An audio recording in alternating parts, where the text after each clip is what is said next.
Great. Okay, so hello everybody, and thank you so much for joining us. I'm Becky, and I'm the Chief Executive Officer of the English Association. The EA is a learned society and a subject association, which was founded in 1906, and we promote, support, and defend the discipline of English studies. We cover all areas of education, from primary and early years through to secondary and further education, to higher education and beyond, and we cover all parts of the discipline across language, linguistics, literature, and creative writing. Events like this one are made possible by the fantastic contribution of our volunteer speakers. So thank you so much to Jenny, Raphael and John for today. And our members also make it possible to keep these events free and open to all by paying their membership fees. So if you'd like to join us and contribute to the national conversation about English and help support our discipline, please do consider joining us. From Monday, we have discounted membership of just £27 the rest of the year, which will enable you to support our events, campaigning and advocacy work, and you get access to a whole range of member benefits as well. So I'm going to hand you over to Jenny now, who will talk a little bit more about why we're here today. Thank you. Thank you very much, Becky. Okay, so I'm going to, first of all, hello everybody, and thank you for joining us for the first in this Thinking Forward series about collaboration. My name is Jenny Richards, and I am the very new chair of the English Association. I'm just going to say a few more words about the English Association, just to add to what Becky said. So I wanted to sort of let you know that it's the only body in the UK that works across all educational sectors for English studies.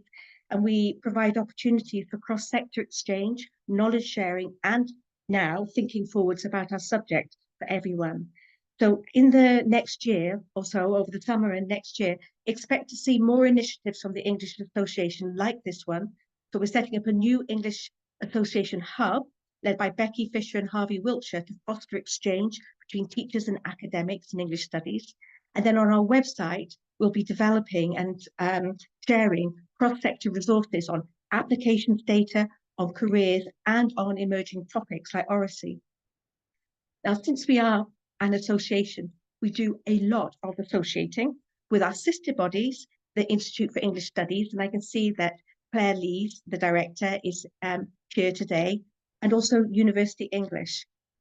But also increasingly, we're doing a lot of associating with our fellow disciplines in the arts and humanities, and as this series will make clear, with colleagues in entirely different faculties.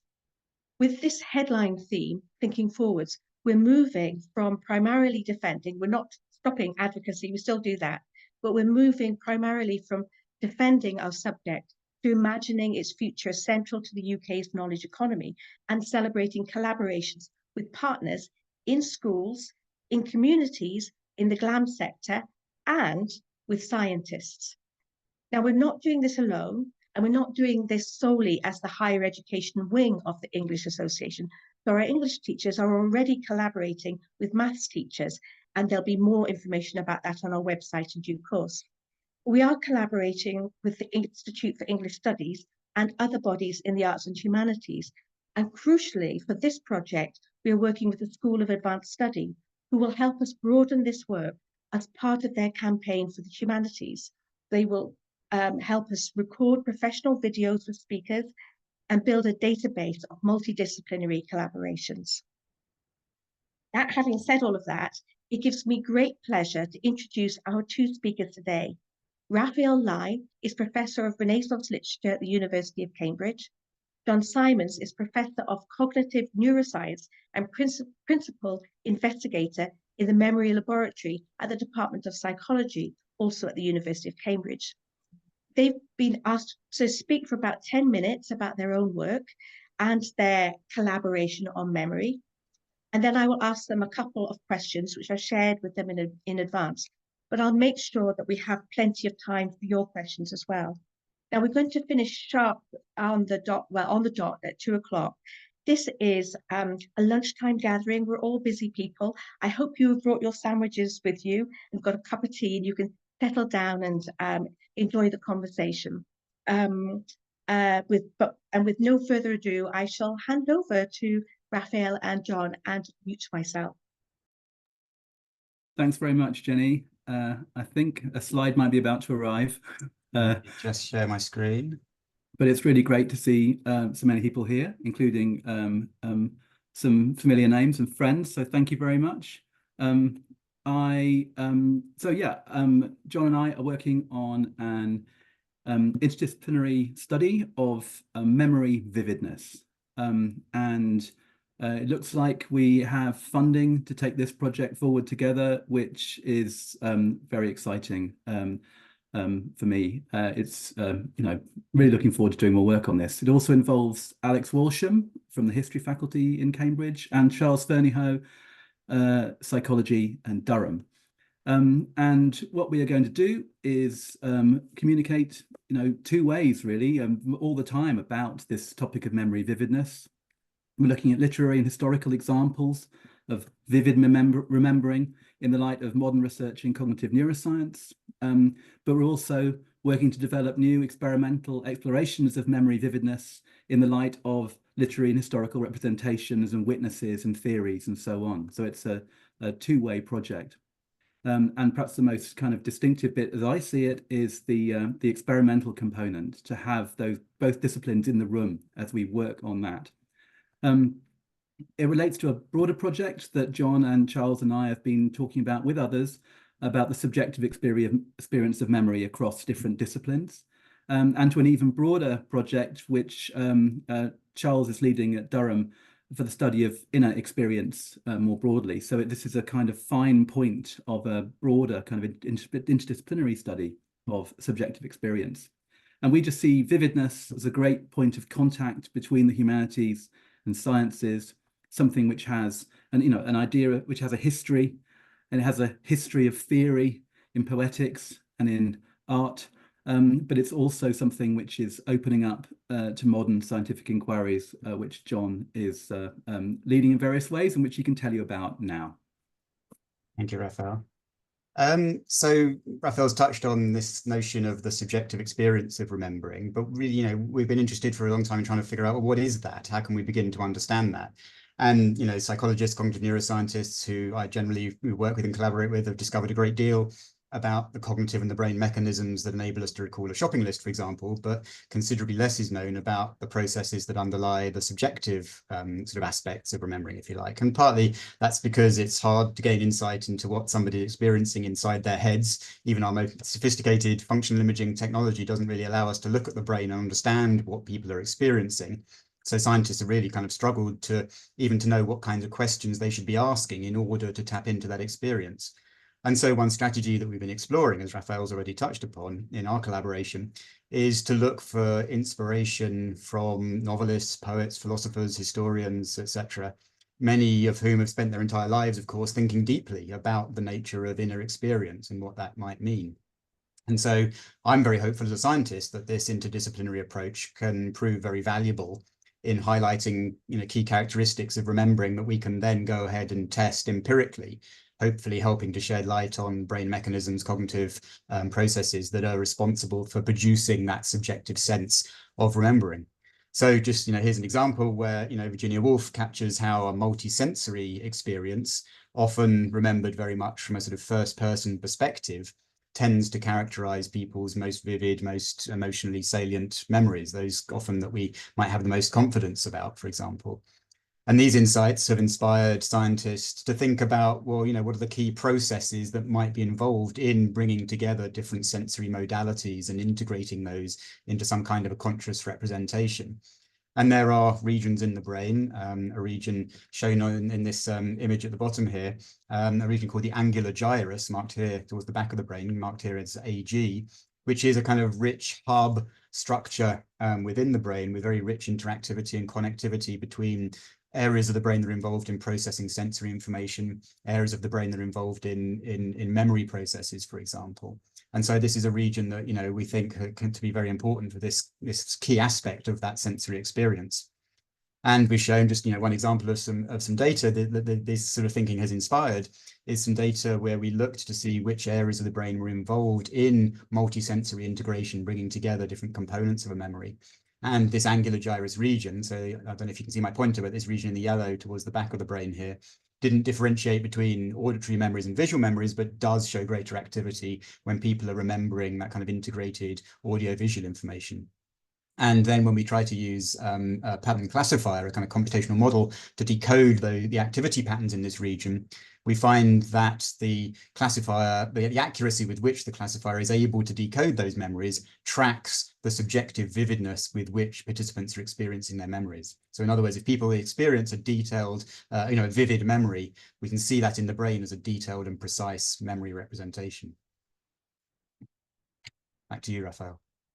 Thanks. And I'm going to talk very briefly about this kind of quite famous case of vivid description, which might also be, you might think of as an act of vivid remembering by Enobarbus and Antony and Cleopatra, remembering how Cleopatra appeared when she met Antony. Generally, I just think literature involves, in one way or another, lots of minds at work. And I want to work with the sharpest possible insights into how minds work. And this speech is an example of multisensory integration. It seems clear enough that the mixture of the senses being evoked is important to its effect, important to the kind of remembering it's conveying. It's not straightforward that this makes this memory believable or authentic or particularly important to the person relating it, but those are all pertinent topics, and pinning down the kind of ways in which multisensory integration might work can just give us more ways of trying to tune in to the subtleties here. Because I just think, that we can think through how different sensory components interact, how they might be separable, what's meant by integration, and all of that is kind of something which can map from the science to the critical reading, and also back in return. It just seems to me that the fine-tuned experimental findings can really help kind of refine an approach to these qualities of a moment of remembering in drama. There's another strand of John's work which he's alluded to, which is about the importance of first-person presence in a memory, the feeling that a memory is mine. And that, again, is, alongside the multisensory side of things, another kind of very suggestive component here. Not because it's simple and obvious why this character should have such a vivid personal kind of connection. It's not a simple kind of mapping. There's subtleties to work out here, because this speech, as many will know, is not just a matter of realism. It's also a matter of rhetoric. And this speech is also working very closely with the main source of the play, Thomas North's translation of Plutarch. So there is a kind of, there are complicated mixtures of materials.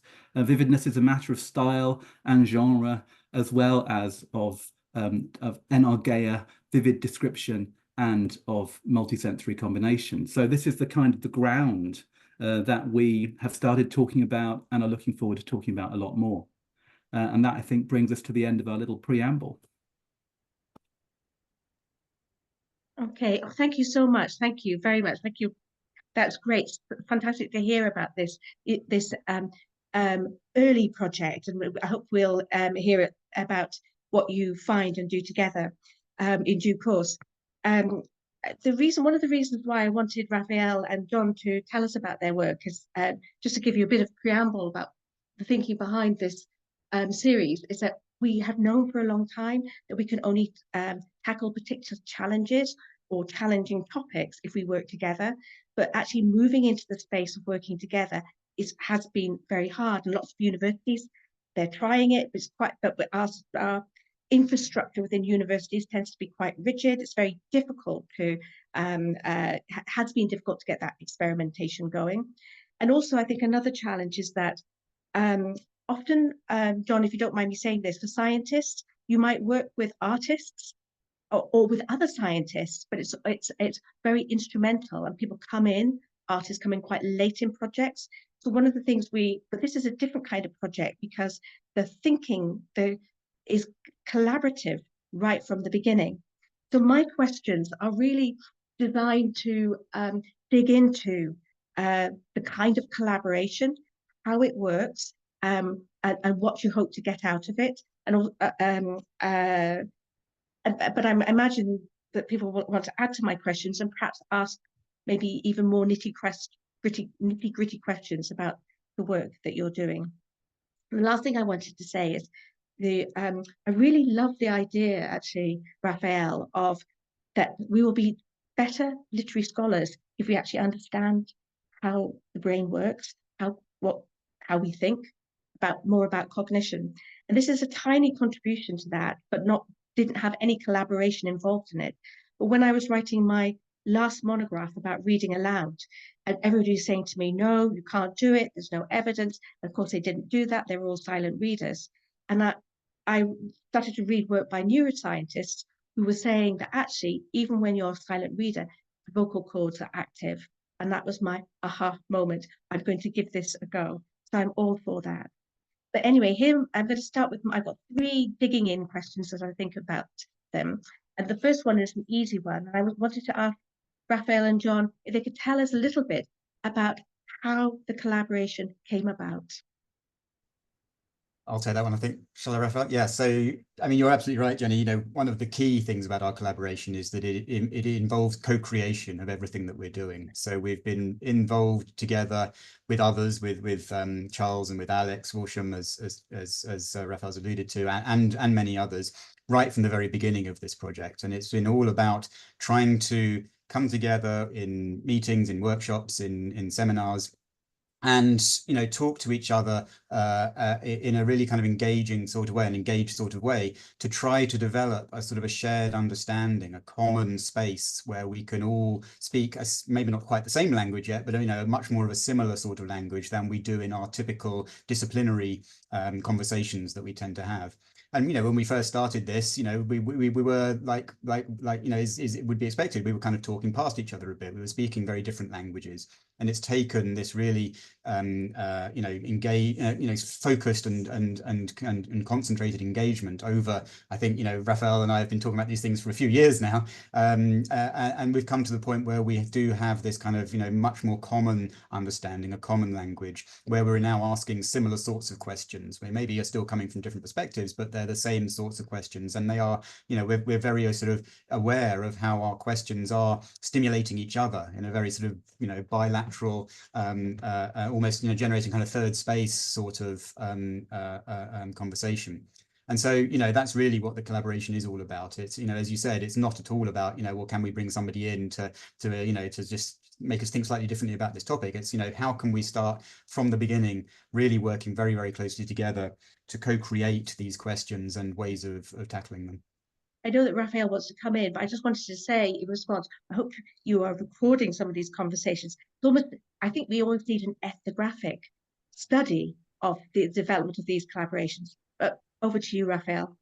Well, yeah, I just on this how it came about. I'm pretty sure that John contacted me, although if I'd, I would have gladly done it the other way around. But John was thinking, I guess was heard that I was interested in this sort of thing and reached out. What he didn't realize at that moment was I'd been basically waiting for 20 years for someone to ask the question he asked, in that I'd been working between literature and cognitive science however I could. And the very first conversation I had with a colleague in the psychology department, the thing she said was, if you really want to work with psychologists, you need to get into the experimental design. You need to be, with them when they're planning experiments, because that's when they're most excited.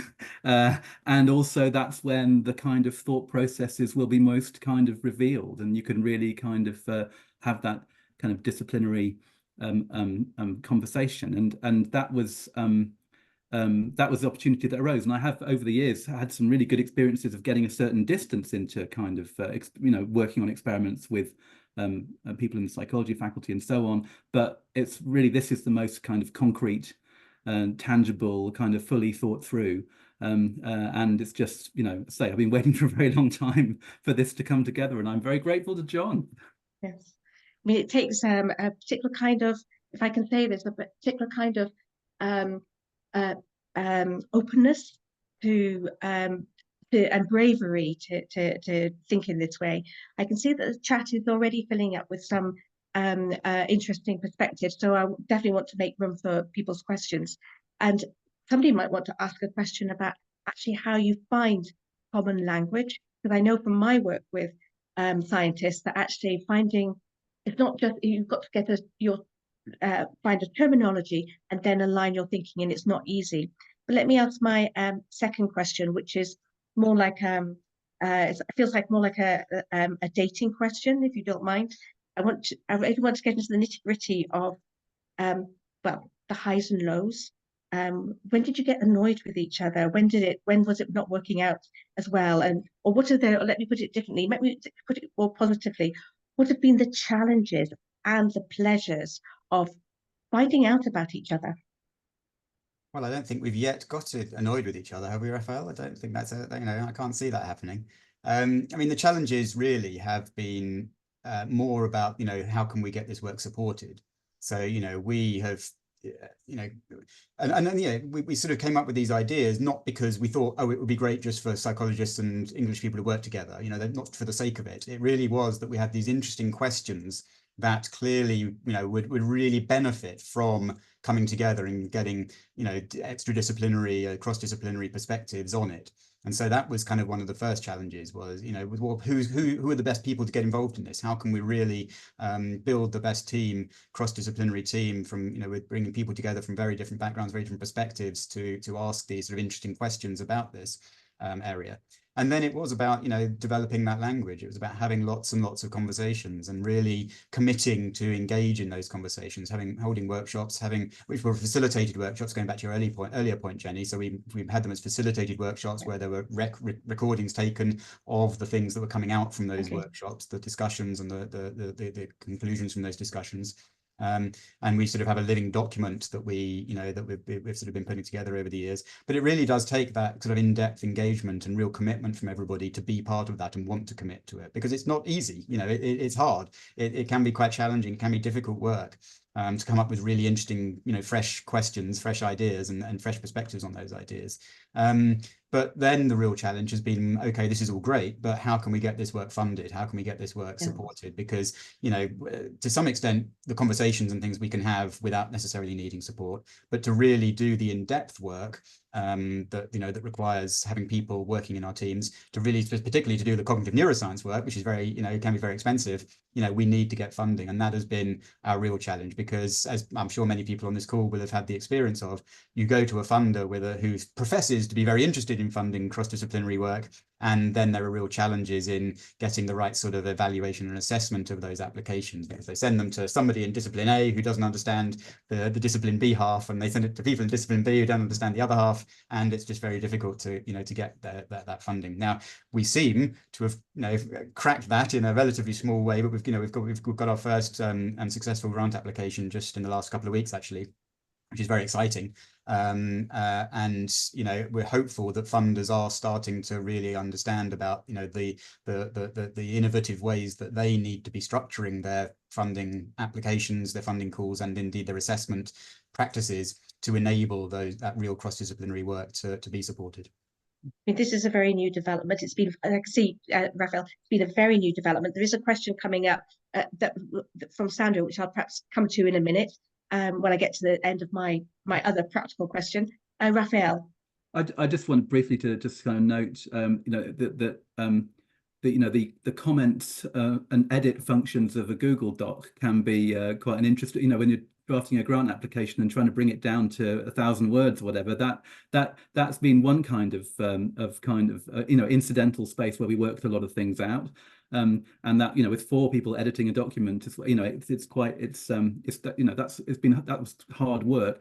The other thing, but it's worth noting, I guess, that we were working with Charles Fernyhough, some of that kind of facilitated workshop, interdisciplinary work, his Hearing the Voice project had kind of set up some interesting models that we have worked with a bit, and I found that fascinating.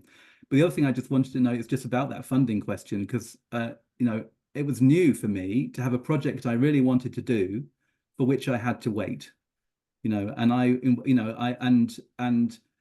I suppose the surprising experience of that was it has not exactly been, that so frustrating as it might seem. It felt, it felt sort of, I felt like a certain kind of grown-up who wanted to do something but had to wait until it was the right time to do it. And and I suppose that was not something I'd ever really experienced in the same way before, because there are elements of of the collaboration that simply have to wait till the funding is there, and that was an interesting experience. So not as frustrating as I would have guessed it would be for me, because you know, I was confident in what we were proposing, but I knew it had to happen when the situation was right. I know we can't talk about the funding right now because it's embargoed. I'd just be curious to know that you were building, whereas you were building the idea, and this is led by the idea and the desire to work together. Were you waiting for the funding opportunity to arise? And then when you saw it, you thought, aha, this is our moment? Or just curious about that. We've applied for several grants over a number of years. You know, so there was a great unsuccessful Leverhulme application. There was a great unsuccessful wing of an ERC synergy grant application. That's not confidential, is it, John? I think that's okay. You know, you know, so that it's a process, you know, it's been, yeah. Thank you so much. I think it's really important that actually we get across that behind a successful grant or a successful collaboration, there'll be lots of failure behind it. The best things I did in my previous job, or things I enjoyed most, were running seminars on how to fail well.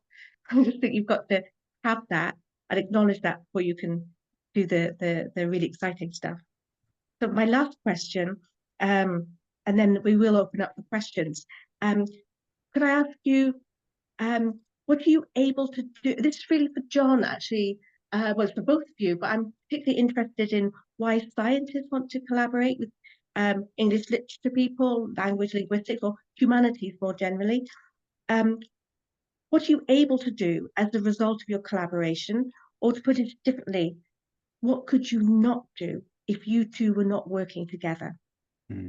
Well, yeah, I mean, I sort of touched upon this during the presentation earlier. You know, this isn't a collaboration that I think would necessarily be particularly useful for working on everything. You know, if I was just interested in, you know, how we recall a word list or something, I wouldn't need necessarily to be talking to Raphael and other interdisciplinary colleagues to do that kind of science. But because I became very interested in these, I think, much more interesting questions about, you know, the subjective experience of remembering, of what it's like, how does it feel to have a memory? Those are the sorts of questions that it's difficult to get a sort of a scientific take on using traditional scientific methods. And so I became aware when I, you know, first got interested in this sort of things that I really did need to think a bit more outside the box and to really, you know, to talk to people outside my usual disciplinary context to get those sorts of innovative and interesting ideas and insights that could then stimulate that new thinking. And that was, you know, a sort of a really interesting kind of breakthrough, if you like, once I started having those conversations with people, even before we got funded. You know, just it stimulated, you know, a huge amount of new thinking in me about how to do really interesting science, better science that I couldn't have done traditionally, you know, with my traditional sort of scientific hat on.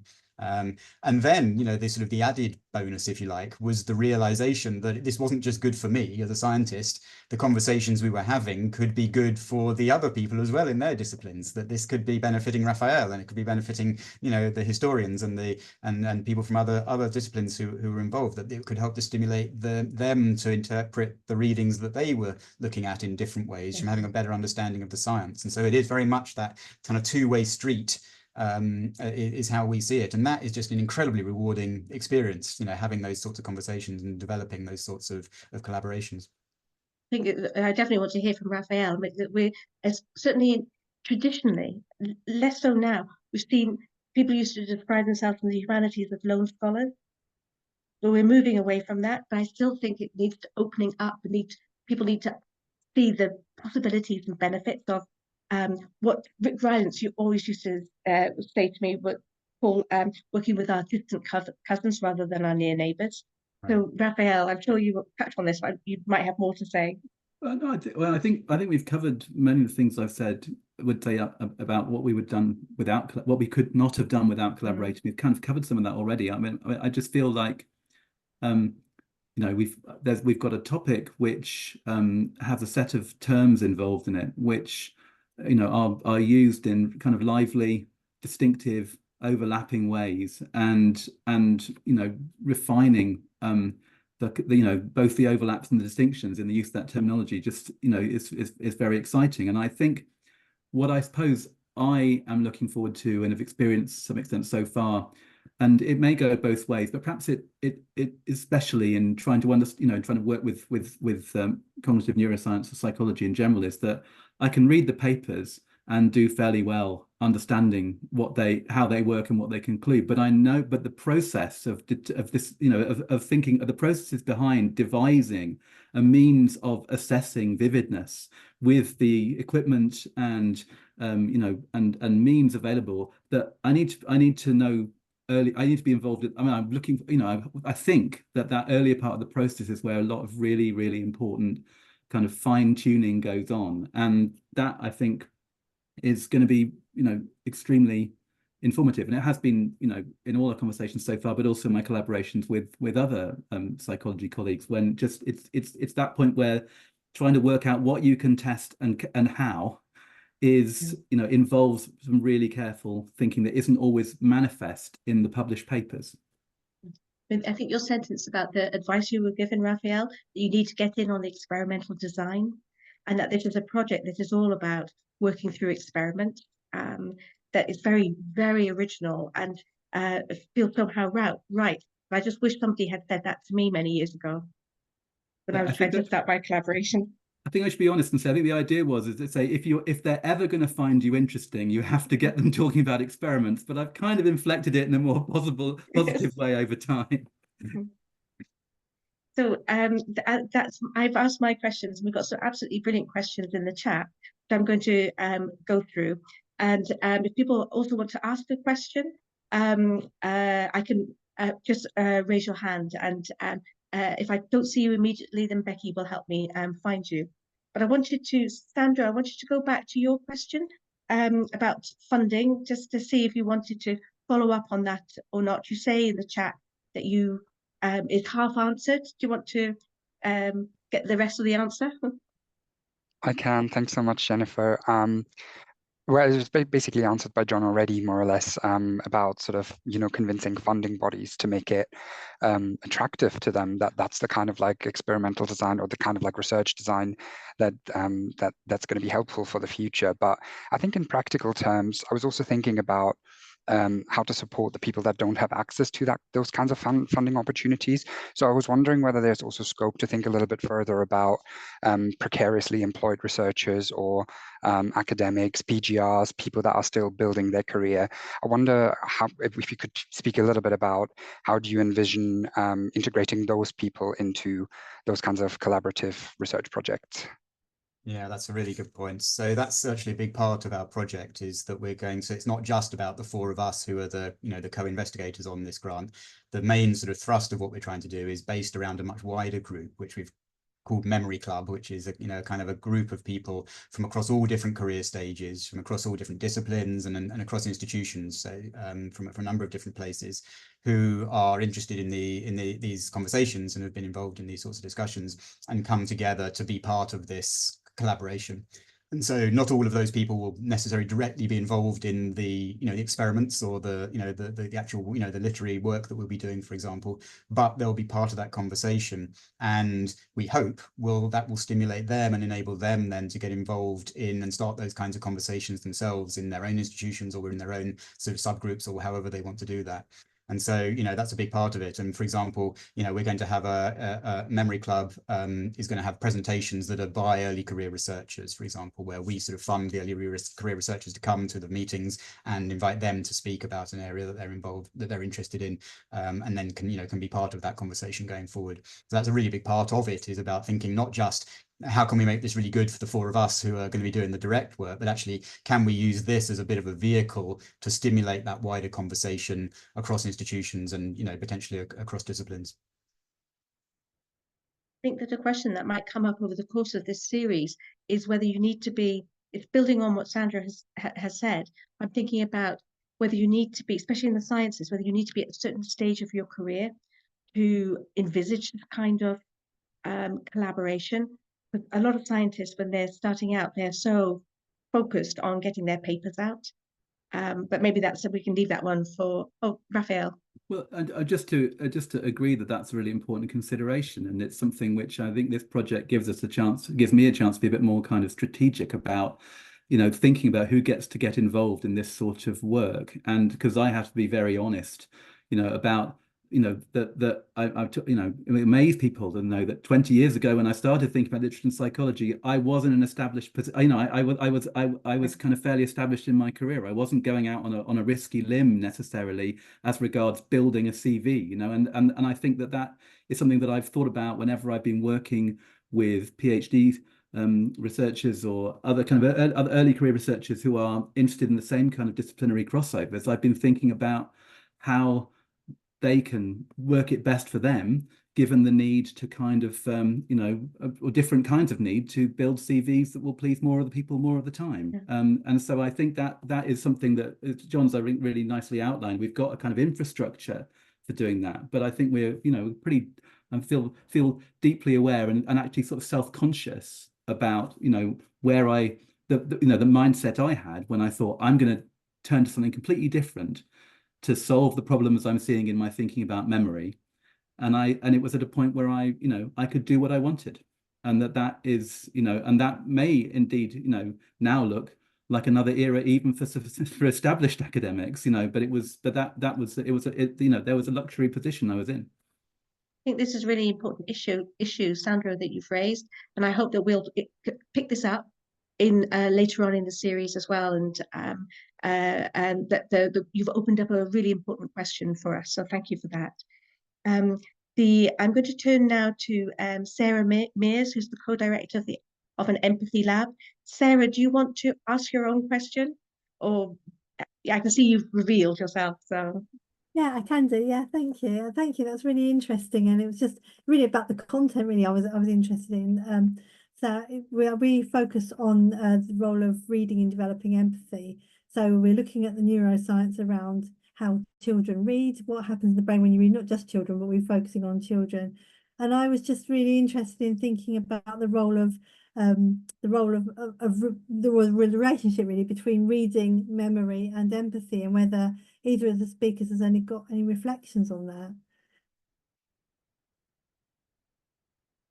I could go first and say, I mean, honestly, Sarah, it's a fascinating topic. I mean, I think we haven't got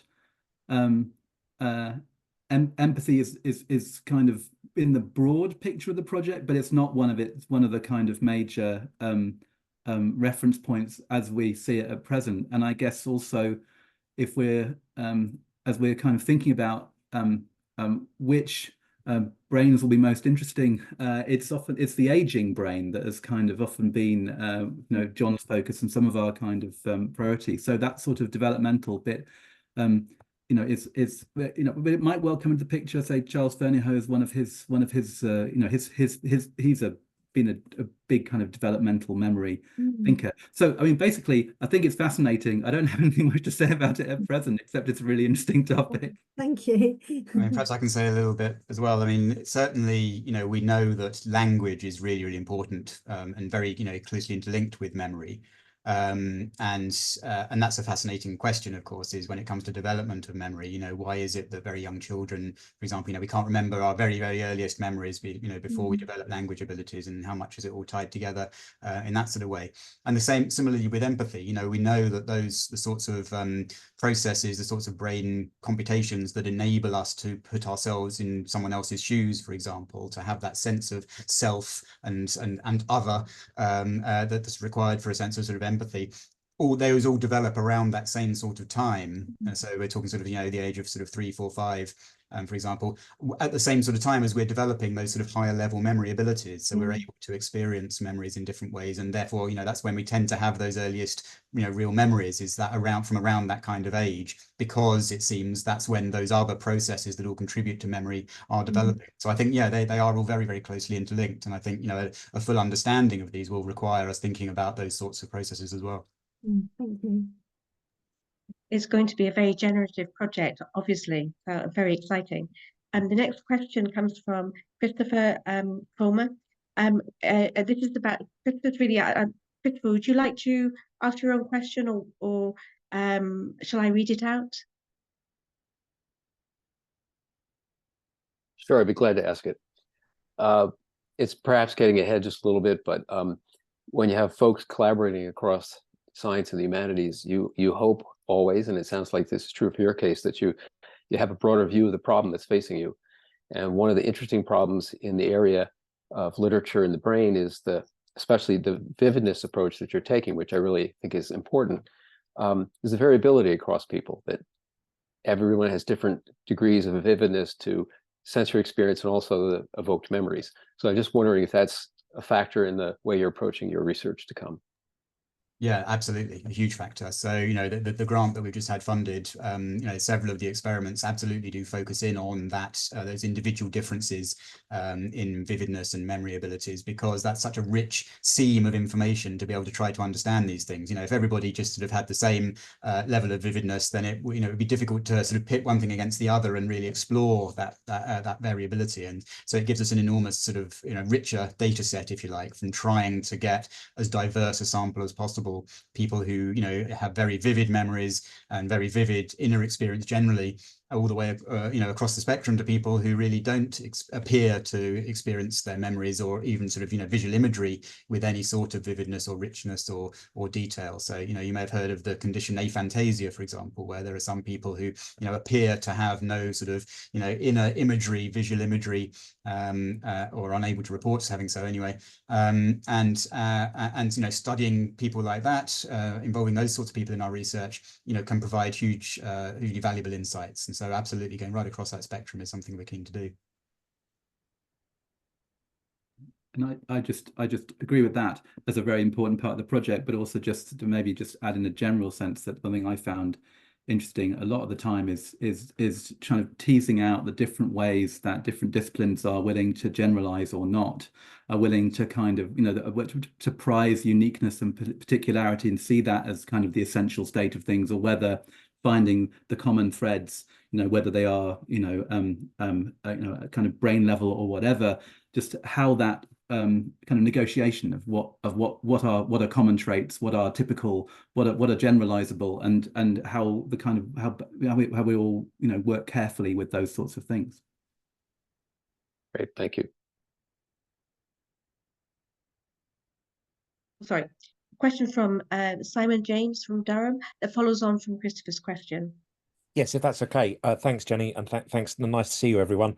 I'm very up for the project, as you know. We are doing something similar in Durham. And John, I've heard you and Charles quote literary representations of memory when you've given talks, which are rich and detailed, high level vocabulary, qualitatively distinct. That's why we're interested in them as literature professors. But therefore very different from the kind of massed quantitative data that you might have from a set of what, where, when interviews, for instance, too. I mean, is there a danger, because I'm wrestling with this myself too, in that actually literary representations aren't very helpful because they're so untypical of the representations of most owners of human memories?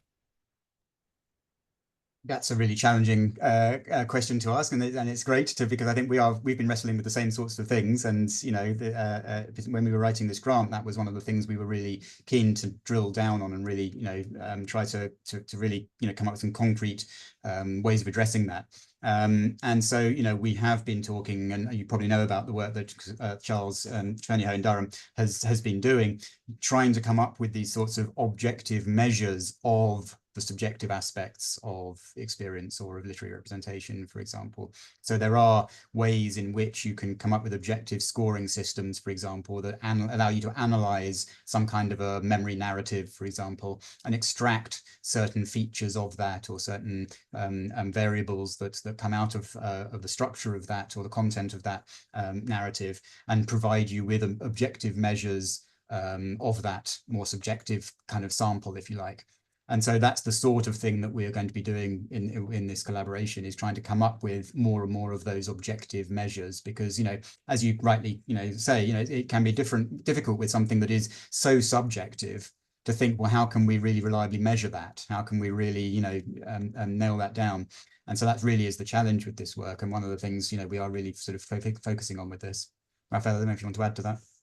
Yeah, and I think it's a really important question, because I'm conscious that we're at the stage in lots of ways of offering the eye-catching example as a kind of suggestive prompt for the sort of things we'll be doing, and we've got to work out how we're going to move beyond that, whether it will be to kind of think about patterns and trends and on whatever scale, or whether the eye-catching example will remain you know, a key medium. You know, because it does kind of get strange sometimes where you say, well, look, this appears to be such a kind of suggestive and in some way, you know, the representation of what remembering vividly might be like, and it intersects with things that John has talked about, and we think, you know, this is a really good thing for us to study. But then you have to face the fact that the figure remembering is an immortal fairy, and that is a kind of thing. Okay, so how are we going to make this useful? And I at the moment, I'm really looking forward to kind of thinking, okay, how do I filter out immortal fairiness from my consideration of that? Or do I think that the point of immortal fairies sometimes is to act as a kind of experiment into what might be or not be a way of thinking about how some facet of the mind at work is operating, and that, you know, and that's the ground we should be working on, and not kind of filtering out particularity, but seeing it as, you know, the kind of, from the literary side, a crucial medium. And I guess, you know, that when we were thinking about some of the historical examples we're looking at, you know, there will be testimonies from 17th century individuals in moments of spiritual crisis or something like that, and whether, you know, it is, you know, the individual examples or some kind of generalized, you know, pattern across multiple examples, that remains to be explored. And I think that's one of the things that I'm most looking forward to getting stuck into as a kind of methodological challenge. Great, thank you both so much. Keep me in the loop. Thank you very much. I'm going to see if there are any more questions. I've got a question for everybody who's given their time to this today. This is the first in a series, and I'd really love to. I would love to hear. I've been tracking the chat. So Amina, hello. I can see that you're agreeing with a lot of the things that have been said. Also, an earlier colleague who's identified as an opera singer, brilliant. But we are doing this because we want to talk to people like John and Raphael and many other people, because we want to learn about what's going on, because we are aware that we're going through a process of change and transition, and that actually, you know, there will be more a stronger emphasis on cross-disciplinary collaboration in the future. We want to know how to do it right and what's exciting about it. So if there are things that you would like to say about the series and what you would like to find out to help us refine it, you could either write to me or you can talk about it now. I'm also, if anybody on the call has got their own collaboration that they would like us to profile or explore, you can send me an email, and I'm just putting that in the chat, just checking I've put my email down correctly. So I'd love to hear from you, because we're really starting. I think we're getting the ball rolling, but there's been a lot of interest so far. So I'm just going to pause for a moment, see if there's yes, thank you, Harry. So yeah.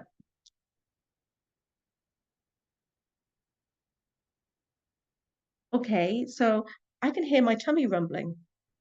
So I didn't dare eat a sandwich in front of all of you. So this has been an amazing start, actually. I love the thinking you're doing, and I hope that we will get to hear more about it, and you'll share that as well as the outputs as you develop them. But can I just say a huge thank you to our guest speakers, and also to everybody for joining us.